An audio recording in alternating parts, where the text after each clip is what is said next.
पता है, हर गांव की ना अपनी कुछ कहानियां होती हैं, कुछ अनसुनी और कुछ बेहद डरावनी। आज हम एक ऐसे ही गांव के पुराने वीरान स्कूल की कहानी सुनेंगे, जहां कहते हैं कि रातें आज भी खामोश नहीं होती। हाँ, कहते हैं कुछ स्कूल कभी बंद ही नहीं होते। और उस गांव के लोग तो यही मानते थे। सालों से वीरान पड़े उस स्कूल की ये कहानी ना सबकी जुबान पर थी। मतलब सूरज ढलते ही उस तरफ जाने की हिम्मत कोई नहीं करता था। पर हर कहानी में कुछ ऐसे लोग भी होते हैं जिन्हें इन बातों पर यकीन नहीं होता। और इस गांव में थे 3 दोस्त जो इन अफवाहों का सच जानना चाहते थे। तो उन्होंने फैसला किया कि वो इस डर का सामना करेंगे।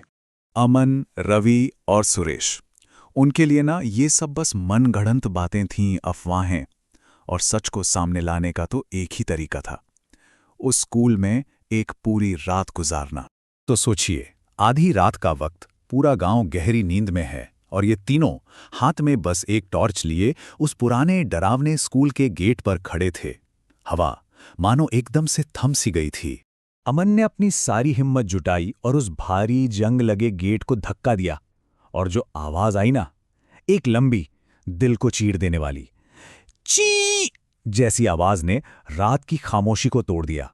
जैसे ही वो अंदर गए, हवा मानो एकदम से भारी हो गई। एक अजीब सी महक थी, सालों की बंद पड़ी जगह की, धूल और वीरानी की। उनकी टॉर्च की रोशनी जहां जहां पड़ रही थी, बस धूल के कण उड़ रहे थे। बेंचें टूटी पड़ी थीं, किताबें फटी हुई थीं और दीवारों पर वो पुराने पोस्टर्स जो कभी शायद बच्चों की हंसी से गुलजार रहते होंगे, अब धुंधले पड़ चुके थे।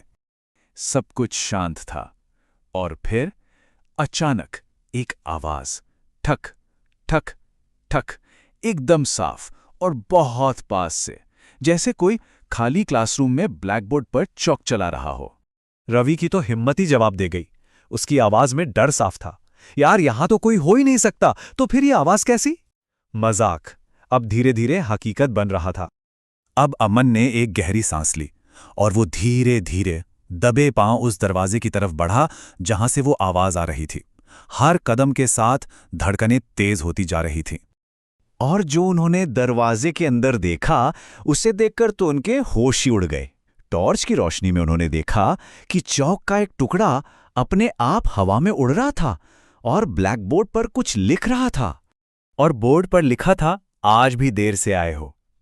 ये पढ़ते ही तीनों के रोंगटे खड़े हो गए।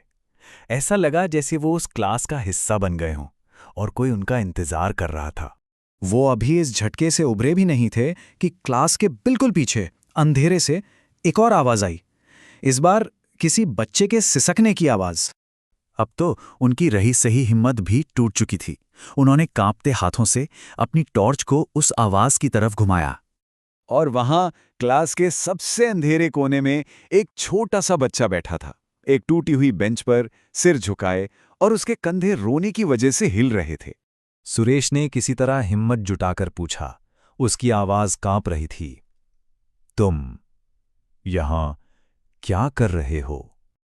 और फिर उस बच्चे ने बहुत बहुत धीरे धीरे अपना सिर ऊपर उठाया और उसकी आंखों में सफेद हिस्सा था ही नहीं, सिर्फ 2 गहरे पिच ब्लैक खाली गड्ढे। और फिर वो बोला एक ऐसी आवाज में जो इस दुनिया की लग ही नहीं रही थी, मास्टर जी ने कहा था, जब तक सारे बच्चे वापस नहीं आएंगे, क्लास खत्म नहीं होगी। और बस इतना कहते ही धड़ाम एक जोर की आवाज हुई। स्कूल के सारे दरवाजे, सारी खिड़कियां एक झटके में बंद हो गईं। वो तीनों अब अंदर कैद थे। उनकी चीखें भी किसी को सुनाई नहीं दी, क्योंकि उनकी आवाज दर्जनों बच्चों की खिलखिलाहट में कहीं खो गई। एक ऐसी हंसी जो पूरे स्कूल में गूंज रही थी, जिसमें खुशी जरा भी नहीं थी, सिर्फ और सिर्फ खौफ था। अगली सुबह जब गांव वाले आए तो स्कूल में कोई नहीं था। सब कुछ शांत था।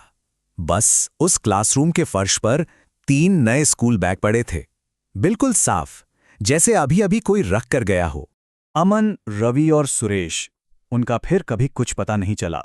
वो फिर कभी नहीं देखे गए, जैसे वो स्कूल उन्हें निगल गया हो हमेशा के लिए। लेकिन एक सवाल आज भी वहीं का वहीं है, क्या वो क्लास आज भी चल रही है? और क्या वो आज भी नए स्टूडेंट्स का इंतजार कर रही है?